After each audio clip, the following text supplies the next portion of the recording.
Hi, I'm Seth Kershner, a PhD candidate in the History Department at UMass Amherst, and I'm pleased to share a little bit about my article on the anti-Vietnam War movement's last hurrah in spring 1972. And what drew me to this topic was the opportunity it presented to point out some flaws in how historians have treated the evolution of the anti-Vietnam War movement.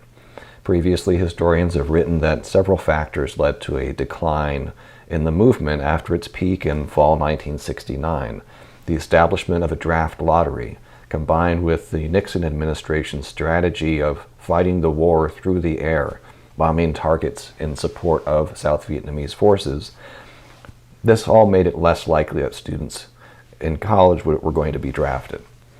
And following the May 1970 protests against first the ground invasion of Cambodia and then later the killing of 4 unarmed students by National Guard at Kent State University in Ohio, following those nationwide protests in May 1970, historians have argued college students largely abandoned political action.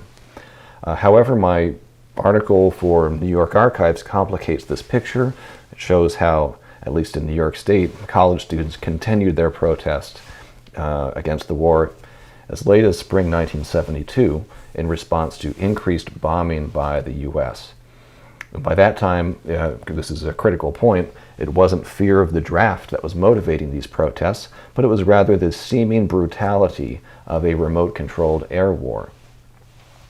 SUNY New Paltz provides an interesting case study. New Paltz had a very active student movement throughout the Vietnam era, but the most disruptive protests came at this late stage, spring 1972. And it started with Nixon's televised evening address to the nation on May 8th when he announced that he had approved mining ports in North Vietnam.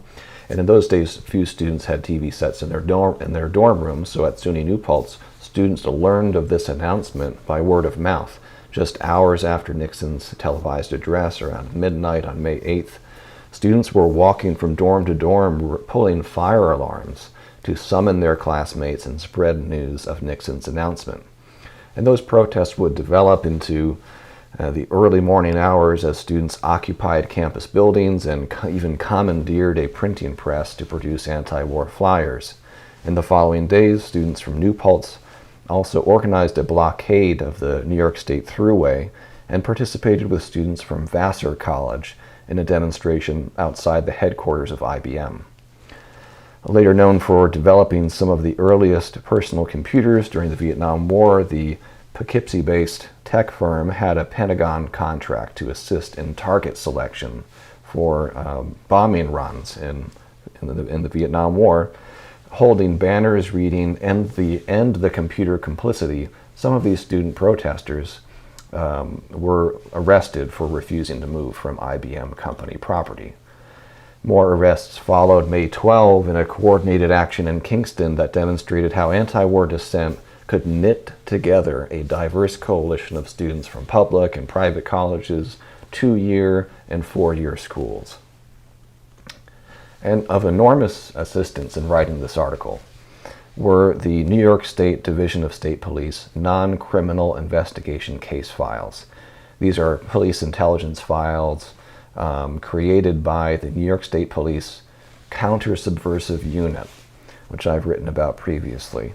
And in addition to surveillance reports from these New York State Police investigators, this collection at the state archives includes photos of protests, news clippings from dozens of publications that would otherwise be very difficult to track down. These investigators acted essentially as archivists. They collected flyers, posters, and other ephemera at the site of demonstrations. So it's a remarkable collection, which was of great help to me in the research for the article. And in conclusion, I just would like to commend New York Archives magazine for giving historians a way to get their research to a broader public. And as an added bonus, doing it all with eye-catching graphics and even supplemental content and lesson plans for K-12 educators. There might be other magazines that seek to do the same thing, but New York Archives really sets the standard. Thank you.